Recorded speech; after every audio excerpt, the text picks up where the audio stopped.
Բարև ձեզ։ Պարոն Վարդևանյան, վերջին այսպես որոշումից սկսենք, մասնակի բավարարվեց,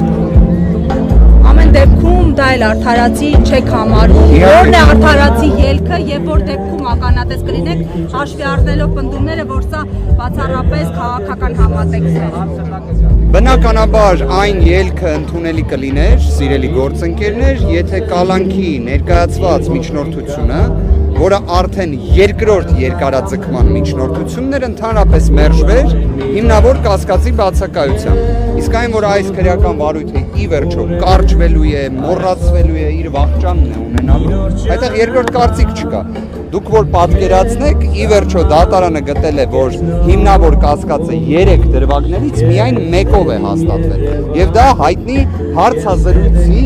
քրեական վարույթ է, որտեղ պարզապես հնչել էր մեր ձևով կմասնակցենք եկեղեցու պաշտպանության։ Հիմա դա ոնց կարող է ի վերջո քրեական վարույթի հարց։ Ժամանակի հարց է։ Բայց հոդվածը լրացվել է եւ նոր մեղադրանքներ են առաջադրվել, որոնցից եւ ոչ մեկով հիմնավոր կասկածը չի հաղթահարվել։ Որ պատկերացնեք հիմնավոր կասկածը ապացուցման բավականին ցածր շեմ է։ Եվ չնայած դրան այդ տնտեսական բնույթի ենթադրյալ հանցանքների այդ ամբողջ խումբը ընդհանրապես հիմնավոր կասկածի ապացուցման շեմը չէր հաղթահարել։ Բայց ամենազարմանալին որն է գործընկերներ։ Ի վերջո 50-ից ավել քննիչներ ներգրաված են Սամվել Կարապետյանի քրեական վարույթում։ Եվ իրենք գալիս են դատարան խնդրելով ժամանակ, որ լրացուցիչ գործողություններ կատարեն։ Սա արդեն աբսուրդ է։ Պարոն Վարդևանյան, անկեղծորեն, եթե դուք ինձ հարցնեք ինչ գործողություն եք կատարելու, մենք չենք հասկանում։ Դատական նիստին երբ հարցնում ենք, ոչ մի պատասխան չենք ստանում։ Այս մակարդակի քրեական վարույթը ընդհանրապես իրավական գործողություններ Սամվել Կարապետյանին վերաբերող որևէ գործողություն չի կատարվել։ Ասեմ ավելի, դատարանը նաև դիտարկեց այն տվյալը, որ մենք այս ժամանակահատվածում 3-4 անգամ լսել ենք քննիչներին, 3-4 անգամ, որ գործողություն անում Սամվել Կարապետյանին վերաբերող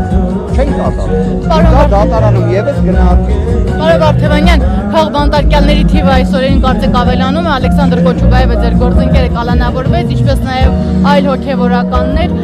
ինչ ակնկալիքներ կան եւ արդյոք հնարավոր են, որ այս օղակը ավելի մեծանա։ Տեսեք, ես ևս մասնակցել եմ Ալեքսանդր Կոչուբաևի կալանավորելու միջնորդության քննությանը։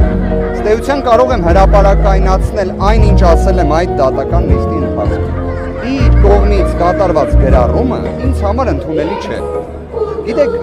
ես երևի նկատել եք իմ կողմից բառամթերքի օգտագործման մեջ ընտրությունը շատ խիստ եմ կատարում։ Եվ ես ընդհանրապես հակված եմ նրան, որ մեր հասարակության մեջ մենք մաքսիմալ պետք է զերծ մնանք նման բնույթի արտահայտություններից։ Եվ իհարկե առաջին հերթին սա վերաբերում է օրվա իշխանություններին, որտեղ այդ պայմանական Պանդորայի արկղը իրենք են բացել։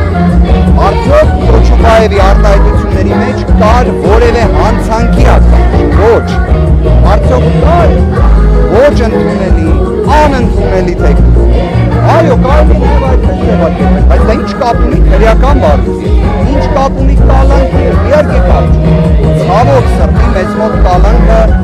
զեկիշացման է վերածվել։ Իսկ Մասիս Մելքոնյանի մոտ արդարադատություն ակնկալելը նույնիսկ ամենամեծ ռոմանտիկ մարդու դեպքում չի ստացվում։ Գիտեք, դատական նիստի ընթացքում ներկային 20-ից ավել փաստաբան, 20-ից ավել։ Ես իմ խոսքում դիմելով Մասիս Մելքոնյանին ասացի, ես համոզված եմ դուք կայացնեք կալանքի որոշումը։ Բայց եկեք զարմացվեք, զարմացվեք 20-ից ավել փաստաբանների եւ ցույց տվեք, որ դուք կարող եք իրականացնել արդարադատություն։ Շատ հետաքրքիր էր, որ ասել միջազգային կառույցներ նայեք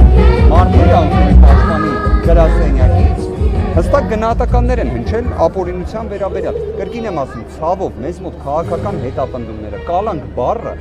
վերածվել է մի սովորական երևույթի։ Պարոն Վարդևանյան, այս ամենի համատեքստում իրավական առումով ասում ենք, որ պետությունը գնում է դեպի անկում, հա, այսինքն որևէ իրավական գործընթաց չկա։ Ինչ պետք է անել, եթե փաստաբանները բերելով այսքան փաստարկներ, որևէ բանի չեն կարողանում հասնել։ Ի վերջո, ինչպես պետք է այս ամենի դեմն առնել, որովհետև յուրաքանչյուր օր մի հոգի կարող է դառնալ ձեր, հա, բնորոշված քաղբանտարկյալ, իրավական տերմինով քաղբանտարկյալ։ Առաջինը պետք է որևէ մի բան չընկճվել, հավատը չկորցնել, վճռականությունը թույլ չտալ, որ նահանջի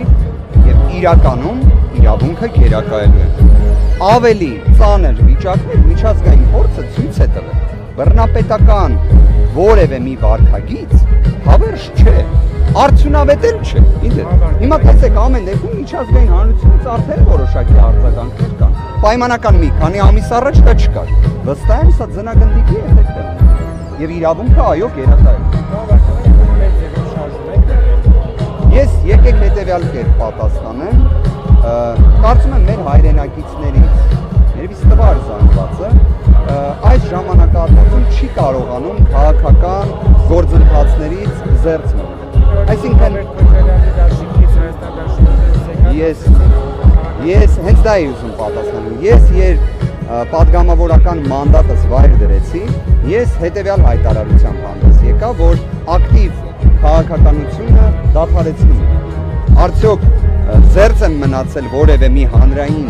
մեծ կարևորություն ենթադրող հարցերից, իհարկե ոչ։ Բայց այն, որ այսօրվա պայմաններում կարծես թե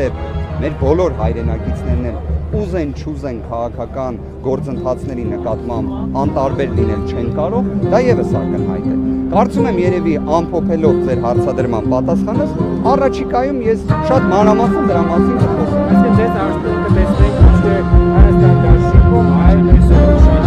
Եկեք երևի առաջիկայում դրա մասին շատ մանրամասն խոսենք միասին։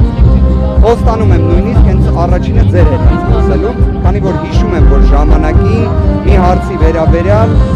խոստացել էի, որ հենց առաջինը ձեր հետ պետք է ունենամ հարցի պատասխանը, մի փոքր ուշացրել էի։ Այնպես չէ, որ դրժել էի խոսքից, բայց մի քիչ ուշացրել էի, այս անգամ հետևողական կլինի։ Շնորհակալ եմ, ժողովուրդ։